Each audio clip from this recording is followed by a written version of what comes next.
طيب اللي في الفيديو دي سعودية اتقدم لها عريس مصري. هي كانت متجوزة قبل كده وانفصلت عن جوزها، جاني عريس مصري وكانوا وتضاربت معاه. الناس بيقعدوا في الكومنتات يقولوا لها انتي كيف زوجك متزوجك، انتي كيف تجلسين قدامه بشعرك المنكوش، انتي كيف ما تتجملين عشان زوجك، انتي زوجك لازم يشوفك حلوة. المهم جوزها كان بيعملها بطريقة حلوة جدا في اللايفات او في الفيديوهات يعني، والكلام ده لحد ما هي حصل مشاكل بينها وبين جوزها وانفصلت عنه وبعدت عنه. الحقيقة الست دي يعني من مشاهير على السوشيال ميديا في دول الخليج أو في السعودية تحديدا، وكانت يعني بتتعامل بطبيعتها، تطلع منكوشة بقى، تطلع بالشكل اللي انتوا شايفينه ده، فهي ما بيفرق لهاش الموضوع ده. جت بعد ضربت فترة معاه. اتقدم لها عريس مصري، فبتحكي بتقول أنا جاني عريس مصري واتخطبت له، فهو كان سبق لي زواج قبل كذا، فسألته ليش أنت يعني طلقت زوجتك الأولانية، إيش صار؟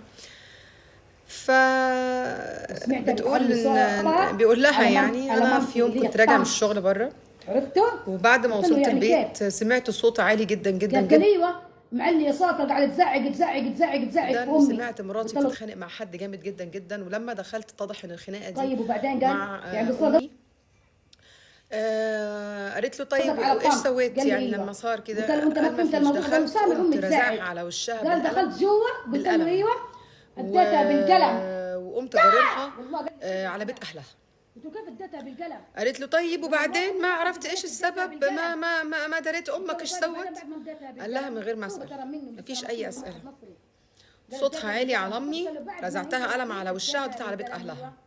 قال ما سالتها ولا قالت له كلمتها. لا طبعا الغلطة من عند أمك، ايش يعني أنت سويتي طلقت وايش ما زوجتك بسبب سويتي وايش أمك، فعلتي. الغلطة من عند أمك، مش وحلف تعرف بالله. إيش يعني ما تدري إيش أمك سوت. اقسم بالله انا طلقته. ما يمكن أمك عندها حصل السبب. وكذا وما تعرف ايش حصل الموضوع.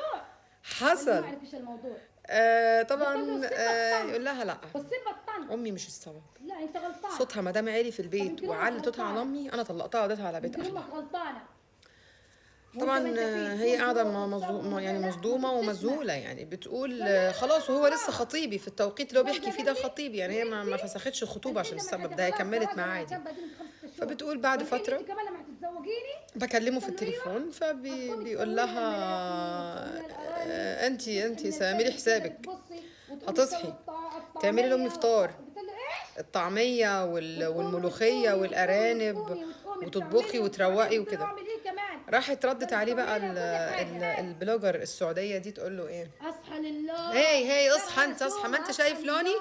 ما انت انت قاعد شايف مين تتكلم مع انا؟ مين انت؟ انا قاعد تتكلم سومة فين؟ اصحى فوق، قال لي انا والله العظيم. اسوي قال انا اللي راح الفطار اسمعه. والغدا لامك، اصحى عشان اخدم عليها فوق، ايوه انت بصي اصحى. بقى انت والطنط.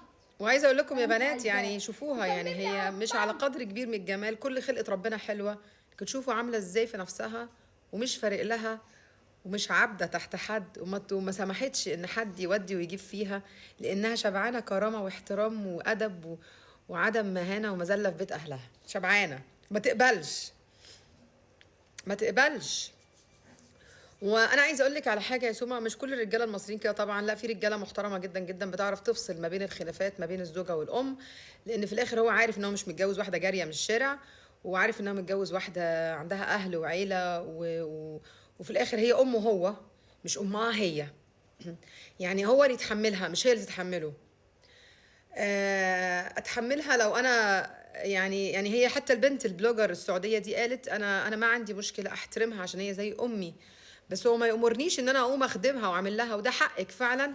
يعني بصراحه برافو عليكي. فالبنت بتقول في الاخر اتصلت بيه قلت له مش عايزاك لا انت ولا طنط، انت وطنط مش عايزاك، والله خير ما سويتي يا قلبي. ولو واحده مصريه ما كانتش هتقبل بالوضع ده برضه يا سومه، احييكي يا عمري.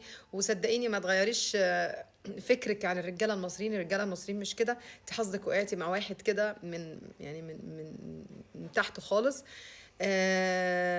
لو هي هتخدم امك هتخدمها بعينيها عشان امك كويسه معاها، عشان هي محترمه معاها، وعشان هي فعلا بتتقي الله فيها. هتلاقي الست لوحدها بتقوم تساعد امك من الصبح بدري كمان لو حبيت، بس يكون في موده ورحمه.